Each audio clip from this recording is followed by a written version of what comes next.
Hindi pa rin nahahanap ang 30 taong gulang na babaeng naiulat na nawawala matapos umalis ng kanilang bahay sa Quezon City noong Miyerkules.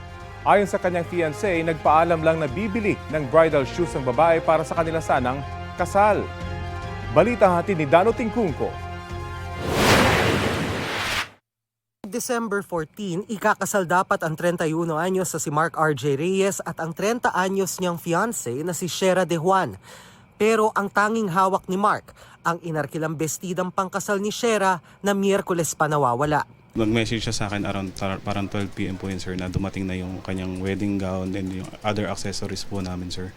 So, nung na-receive niya po yun, sir, nag-message siya sa akin agad na pupunta siya ng FCM to buy bridal shoes po.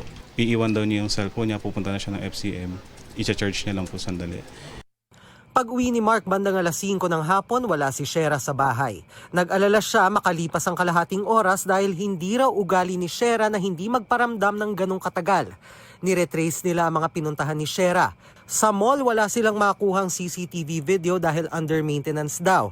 Pero may mga tindera daw na nagsabing nakita nila roon si Shera. Ang tanging mga CCTV na nakuha nila, isang kuha sa labas ng bahay nila kung kailan lumabas si Shera at isang kuha mula sa barangay na sinasabing papunta siya sa sakayan papuntang mall. Blanco pa si RJ sa posibleng dahilan ng kanyang pagkawala. Wala po kaming away, especially during that day. Ako po kasi yung first boyfriend ni fiancé ko po. So, ako talaga yung talagang wala po siyang ex. Wala po talaga kaming maisip, sir, na naging kaaway niya. Kasi kahit kung tatanungin niyo po, sir, mga kapitbahay niya dito, hindi po talaga makabasag pinggan yun, sir. Talagang sobrang malas ng sayahin tao. Walang talagang masamang tinapay kahit kanino, sir. Ayoko naman po sanang isipin, sir, na may nanguha sa kanya o ano. Kasi di naman po kami, sir, na yung pamilya na may pera.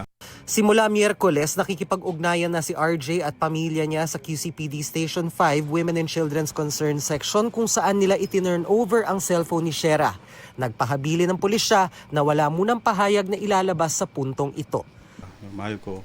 Alam mo naman kung gaano ka takamahal. Alam mo naman kung gaano ko iniingatan ka, yung mga kapatid mo. Ayaw po namin na, wag naman po sana, ayaw namin na magpapasko ng kulang po kami. Dano Tingkungko, nagbabalita para sa GMA Integrated News.